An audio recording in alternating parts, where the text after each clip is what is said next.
matematika ya, ketika masuk ITB bapaknya sangat bangga banget gitu ya, bahkan disebut-sebut gitu ya, anak saya masuk ITB. Setiap ketemu orang bapaknya selalu membanggakan anaknya, anak saya masuk ITB dan sebagainya. Tetapi 1 minggu setelah Alif ini kuliah di ITB, bapaknya kena jantung dan wafat 1 pekan setelah beliau masuk ITB ya. Alif waktu itu sedang di Salman ya, jam 4 subuh beliau, siapa yang dihubungi oleh Alif? Yaitu guru agama, pembina kami di Rohis gitu ya, Pak Firman. Nelpon ke Pak Firman sambil nangis gitu ya. Pak, kudu kumaha kalau bahasa Sunda gitu, kudu kumaha gitu ya. Bapak saya sudah meninggal. Ya kata Pak Firman ya pulang gitu ya, pulang terus urus, bukan untuk itu, tapi bagaimana masa depan kami meninggalkan 2 adik, ada ibu gitu ya. Dan kata-kata yang sangat memotivasi Alif ini di tengah ketakutannya tadi ya. Ini kan saya lagi bahas fear ya, ketakutan beliau khawatir susah untuk memberikan nafkah gitu ya buat keluarganya karena bapaknya sudah tidak ada. Beliau bertanggung jawab sebagai anak paling besar. Kata-kata Pak Firman yang beliau sangat ingat gitu ya sama Alif itu dan bisa memotivasi beliau adalah, nah ini fase kehidupan kita teman-teman. Ya, ini pernah saya bahas ya di teman-teman leader ya, waktu night reflection. Jadi ada 4 tahap dalam kehidupan ini dan kini selalu kita akan hadapi. Ada comfort zone ya, di mana kita merasa ya aman, kemudian merasa sudah nyaman gitu ya, jarang ambil resiko gitu ya. Kemudian tetapi ada kekosongan, unfulfilled gitu ya. Ada kehampaan di situ gitu ya. Orang-orang yang berasa di comfort zone ya dia di situ-situ saja gitu. Nah, ada namanya fear zone. Ini adalah zona di mana kita terlalu fokus dengan masalah, takut salah, takut dinilai gitu ya. Kadang sibuk juga cari alasan biar nggak mulai-mulai. Padahal di sini teman-teman, di fear zone ini adalah sinyalemen perubahan kita gitu ya. Dan di zona ini teman-teman banyak orang yang gagal. Karena ini zona krusialnya di sini. Ketika kita sudah nyaman, ada satu perubahan yang membuat kita tidak nyaman, harus melakukan sesuatu yang baru gitu ya. Ada ketakutan-ketakutan. Di sini banyak pihak, banyak orang yang berhenti. Dia menyerahlah atau dia kembali ke zona nyamannya gitu ya. Atau dia menolak adanya perubahan gitu ya. Padahal ini sisi krusialnya di sini ya. Dan bagi orang-orang yang terus ya ingin mendobrak dirinya untuk berkembang, dia akan lanjut ke learning berikutnya, yaitu learning zone. Mulai dihadapi tantangannya. Fear itu, takut itu lawannya apa? Takut lawannya berani, brave gitu ya. Ya, yang bisa melewati zona ketakutan itu ada orang-orang yang berani gitu ya. Berani apa? Berani untuk belajar. Mulai hadapi tantangannya, mulai fokus cari peluang gitu ya. Mulai belajar skill dan knowledge baru, mulai bisa memprioritaskan action kita gitu. Baru setelah bisa belajar banyak dari learning zone itu, kita bisa growth zone. Ada menemukan tujuan hidup, kita bisa mengejar makna yang lebih nyaman, yang bisa bukan hanya validasi lah gitu ya. Kemudian kita bisa setting new dan big goals yang baru ya. Kemudian kita bisa lebih memperluas zona nyaman kita sebetulnya. Dan ini bisa berputar lagi gitu ya. Nah, saya nggak akan terlalu banyak membahas ini, tapi saya akan banyak langsung ke studi kasus teman-teman. Nah, ini namanya Alif. Baru ketemu kemarin hari Sabtu ketika saya diundang ada silaturahim Rohis ya, lintas angkatan di SMA 1 Bale Endah, Kabupaten Bandung. Ketemu dengan Alif, beliau juga sharing-sharing juga di momen silaturahim tersebut. Jadi Alif ini keluarganya sederhana, bapaknya sebagai tukang bangunan gitu ya. Sangat sederhana gitu ya.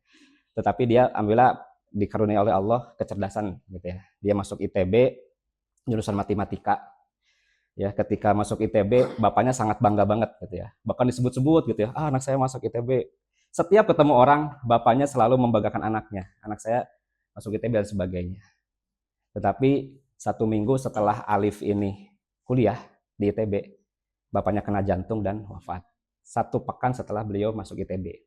Ya. Alif waktu itu sedang di Salman, ya, jam 4 subuh beliau. Siapa yang dihubungi oleh Alif? Yaitu guru agama, pembina kami di Rohis, gitu ya, Pak Firman. Nelpon ke Pak Firman sambil nangis, gitu ya. Pak, kudu kumaha kalau bahasa Sunda gitu, kudu kumaha gitu ya. Bapak saya sudah meninggal.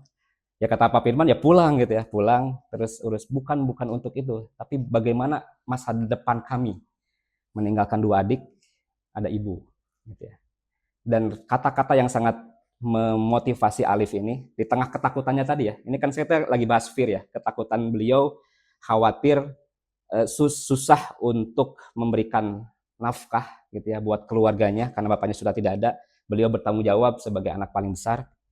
Kata-kata Pak Firman yang beliau sangat ingat gitu ya sama Alif itu dan bisa memotivasi beliau adalah, rezeki itu bukan dari Bapak. Ya, Bapak hanya sebagai wasilah saja. Rezeki itu ada di mana-mana dan itu dari Allah. Yaitu membuat beliau ya termotivasi, bahkan beliau setiap hari kuliah pergi jam 6, pulang hampir jam 10 malam. Gitu ya, karena beliau harus ngambil part time untuk ngajar, jadi asdos, jadi asisten lab gitu ya. Nyari beasiswa, alhamdulillah beliau dapat beasiswa bidik misi, dapat beasiswa dari Salman gitu ya. Sehingga dalam 1 bulan beliau bisa mengumpulkan 3 sampai 4 juta sambil kuliah itu. Dan seluruhnya diberikan ke orang tuanya, dia cuman ngambil 11.000 doang sehari. 11.000 itu untuk apa? 10.000 ongkos bensin dari Bale Endah ke ITB, ke Ganesha. 1.000-nya itu untuk parkir di Salman. Dia saking hitung-hitungannya dia gitu ya. Karena satu-satunya parkiran yang bisa seikhlasnya itu hanya di Salman. Jadi 11.000. Tidak pernah jajan, tidak pernah nongkrong di kafe-kafe estetik yang ada di Bandung gitu ya. Tidak pernah mungkin nonton di CGV, di 21 segala macam. Tidak pernah makan makanan viral segala macam. Dia makan siang hanya bawa dari yang dibekelin sama ibunya. Sampai segitunya. Dan Alif saat ini beliau lulus cum laude, kemudian lanjut S2 di ITB, fast track, 1 tahun udah lulus. Dan seperti apa sosok Alif sekarang? Beliau adalah sebagai co-founder dan komisaris utama PT Cerebrum.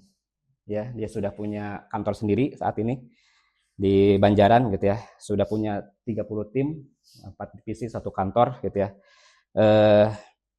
Dia buat beberapa aplikasi, banyak membantu orang siswa-siswa untuk masuk ke perguruan tinggi, banyak orang-orang yang bisa masuk jadi ASN karena di aplikasinya beliau ini latihan-latihan soal gitu di aplikasinya. Terus banyak orang-orang yang terbantu bisa masuk BUMN gitu ya. Bahkan jadi Polri gitu ya. Terus bisa dapat beasiswa segala macam gitu ya. Beliau membuat aplikasi ini. Kemudian dipanggil oleh istana gitu ya. Karena beliau hitung-hitungan, teman-teman tahu nggak waktu mungkin sampai ke FYP teman-teman yang ada konten bubur diaduk dan tidak diaduk, dihitung matematika, fisika, ini orangnya. Ya, ini adik kelas saya, lulusan 2014, saya 2006. Ya. Dipanggil ke Istana Negara untuk membantu Pak Purbaya ngitung-ngitungin satu hal, dipakai juga oleh Pak Prabowo untuk kemarin ketika ada dengan Najwa Shihab dengan wartawan-wartawan gitu ya, untuk menghitung sesuatu. Dan kata beliau gitu ya, negara ini tidak kekurangan orang pintar, kata Alif gitu ya, tapi kekurangan orang-orang yang menghitung data. Karena banyak gitu ya keputusan-keputusan dari pemerintah itu tidak baca data dan tidak dihitung datanya gitu ya. Kemudian membuat sebuah yayasan Cerebrum. Mungkin teman-teman juga ada tahu Masjid Affiliate. Ya, dia sama temennya namanya Adit. Mungkin nanti kita akan bahas tentang Adit ya. Bikin namanya Masjid Al-Kahfi, Masjid Affiliate gitu ya. Nah, itu juga ada ketakutannya juga tuh. Adit itu seru lah kalau kita bahas juga gitu ya. Kemudian bisa mengumrohkan masyarakat pegawainya, kita 12 orang timnya, bahkan ke Istanbul gitu ya. Kemudian bisa membeli rumah buat orang tuanya setelah 40 tahun beliau atau keluarganya mengontrak gitu ya. Keluarganya juga bisa diumrohkan.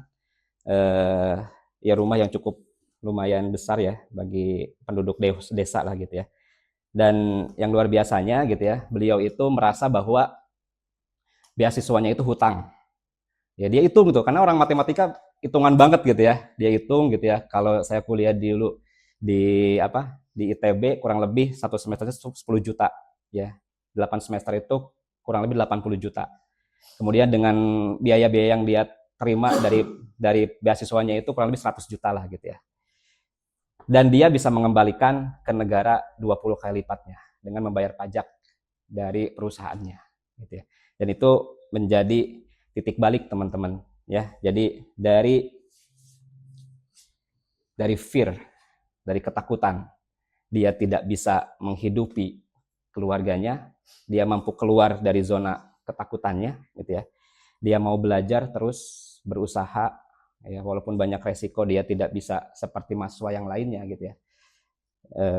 Kemudian dia bisa berkembang, membawa perusahaannya, bukan hanya perusahaan yang komersil, tapi juga dia buat perusahaan yayasan untuk membantu masyarakat dan sebagainya. Dan mudah-mudahan teman-teman ini bisa motivasi kita semua bahwa ketakutan yang kita rasakan adalah sebagai sinyalemen, sebagai tanda bahwa ini ada perubahan yang sedang kita lewati ya.